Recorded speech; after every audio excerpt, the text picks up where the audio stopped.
दुनिया जानती है कि नीम का पत्ता तीता होता है। दुनिया जानती है कि चीनी मीठा होता है।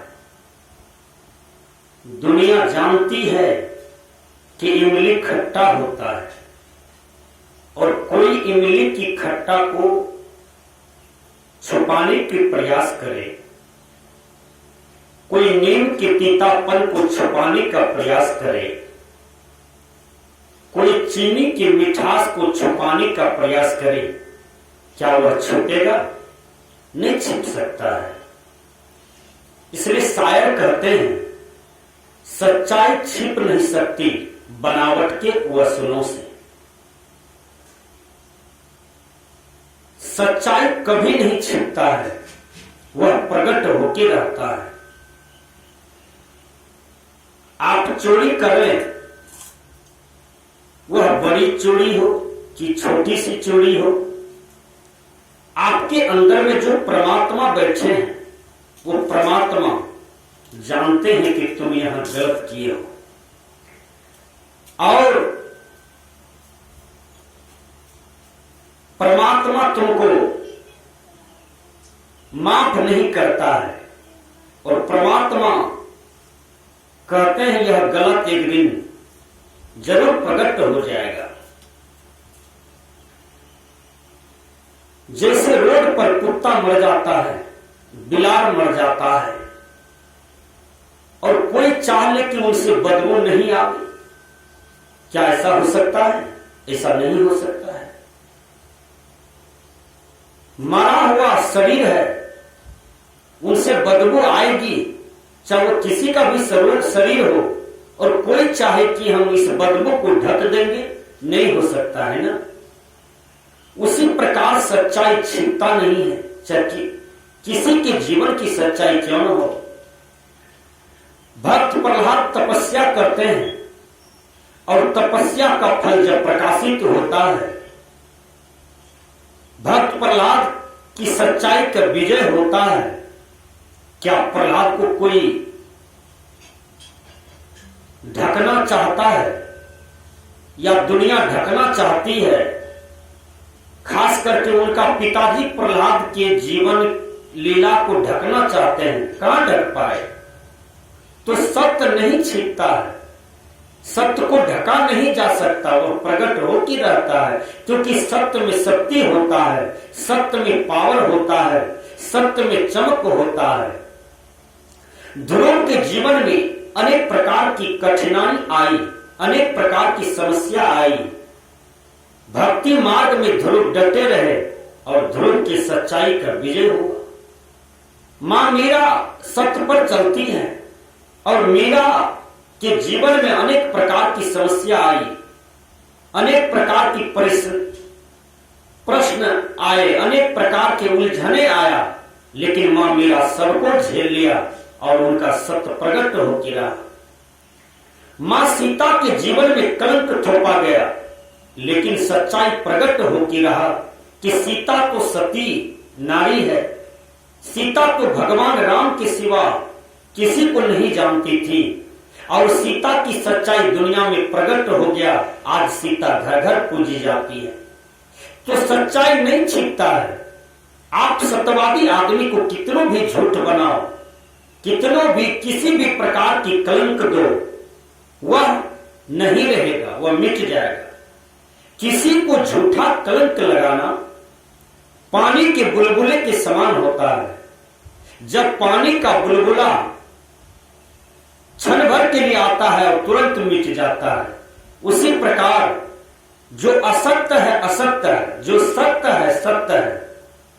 शायर कहते हैं कि दुनिया में सबसे बड़ा कलंक होता है, और सही आदमी के जीवन में कलंक थोपना, कलंक देना, ये हमारी बेवकूफी है, ये हमारी नादानी है, ये हमारी मूर्खता है। हम अपने जीवन को बनावें, हम झूठ फूस में जिंदगी को न गुजारें, अपने जीवन को व्यतीत न करें, क्योंकि हमारी जीवन बहुत कीमती है, हमारा जीवन बहुत मूल्य है। इस मूल्यता को हम समझें कि मानव जीवन कितना मूल्यवान है। आज गाड़ीवान गाड़ी लेकर के चलते हैं रोड पर और कुत्ता एक्सीडेंट हो जाता है, क्या थाना का पुलिस प्रभारी कुत्ता को एक्सीडेंट करने से पकड़ होता है? बिल्ली का एक्सीडेंट हो जाए, क्या उस मनुष्य को पकड़ेगा? किसी मक्खर माछी का एक्सीडेंट हो जाए, क्या उसको पकड़ेगा? नहीं।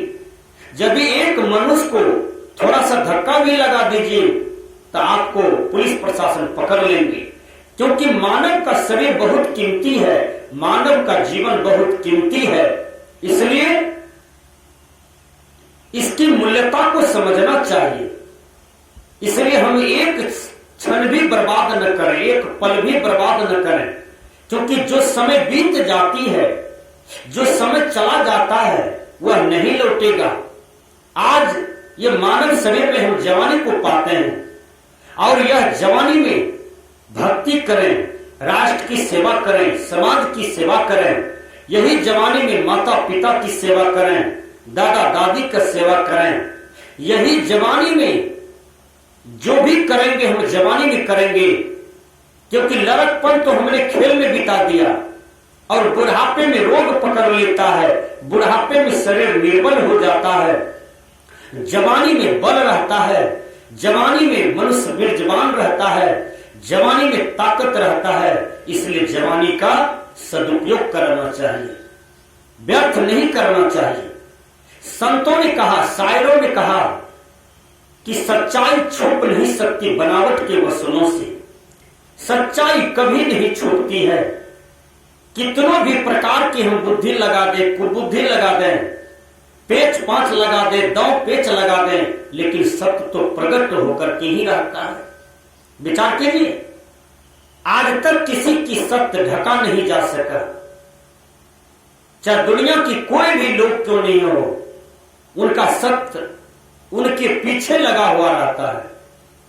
सबके जीवन में सबका सत्य पीछा लगा हुआ है, सबका कर्म पीछा लगा हुआ है। भगवान बुद्ध ने कहा कि मनुष्य के पीछे परमात्मा सत्य उस प्रकार से लगे हुए रहते हैं जैसे गाड़ी के चक्के बैल के पीछे लगे रहते हैं, जैसे गाय के पीछे बछड़े लगे रहते हैं, जैसे मनुष्य चलते हैं उनके पीछे छाया लगा रहता है। उसी प्रकार मनुष्य का सत्य मनुष्य का साथ है, मनुष्य का असत्य भी मनुष्य का साथ है। दोनों कर्म का फल भोग मनुष्य को ही भोगना पड़ता है। जो जीव जैसा कर्म करता है, जो मानव जैसा काम करता है, उसके जीवन में उसी ढंग से फल आता है। जब हम खेत में गेहूं लगाते हैं तो गेहूं ही काटना पड़ता है। जब हम खेत में अमरूद लगाते हैं तो अमरूद ही हमको काटना पड़ता है। जब हम खेत में कटहल लगाते हैं तो कटहल ही काटना पड़ता है, उसके बदले में बबूल नहीं काटना पड़ता है। इसलिए संत महापुरुष कहते हैं, भैया सच्चाई छिप नहीं सकती बनावट के वसूलों से। कितनों भी प्रकार की हम जोर लगा दें, विवेक बल, धन बल, विद्या बल, यश बल, पारिवारिक बल, जो भी बल लगा दें कि मैं सत्य को ढक दूंगा और असत्य का विजय कराऊंगा, असत्य का झंडा फहराऊंगा। विवेक की दृष्टि पर तो लिए आज तक असत्य की झंडा कहीं नहीं फहरा है। जहां भी झंडा फहरा है तो सत्य का ही फहरा है। आप किसी विद्वान आदमी का फिल्म को देखिए, वो 2 घंटे का फिल्म होता है, लेकिन वह फिल्म निर्देश करता है, वह फिल्म एक संकेत देता है। वह संकेत देता है क्या? कि सत्य का विजय हुआ और असत्य का हार हुआ। आप किसी भी प्रकार की चित्रहार को देखिए, उसमें भी यही है, सत्य की विजय हुआ और असत्य का हार हुआ। तो सच्चाई छिप नहीं सकती बनावट के वसूलों से, खुशबू आ नहीं सकती कागज के फूलों से। हम किसी को हत्या कर देते हैं, आज मानव मानव का हत्या कर देता है।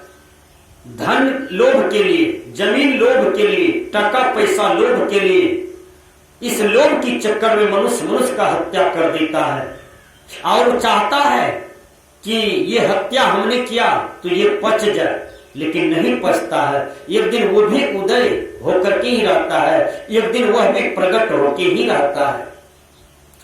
15 साल पहले एक आदमी किसी का मर्डर कर दिया और 15 साल तक ये सत्य घटना को वो दबाए रहा, कोई नहीं जान पाया। 15 साल के बाद वही आदमी यह घटना को अपनी पत्नी को बताया और पत्नी को जब बताया तो पत्नी को कहता है कि देखिए चुट्टी का धारा आज जा रहा है। उसी प्रकार से 15 साल पहले जो उस आदमी का हत्या हुआ है, हम लोग 25-30 आदमी से इसी चुट्टी की तरह अस्थिर से जा रहे थे। इसी तरह से लाइन लग करके गए और उसको घर में दबिया से, फरसा से, गढ़ेल से मारते मारते मार दिए सभी आदमी मिल करके। ठीक ये चुट्टी को देखो, जैसे चुट्टी की धारा जा रहा है उसी ढंग से हम लोग उनको जाकर के मर्डर किए। 15 साल के बाद बताए और 1 साल तक उसकी पत्नी यह बात को पचा करके अपने अंदर में रखी, लेकिन नहीं पचा।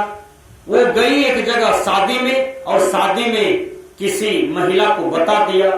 वो महिला वही पक्ष का था जिसके पक्ष में हत्या हुआ था और वो बता दिया वहां पर जाकर के।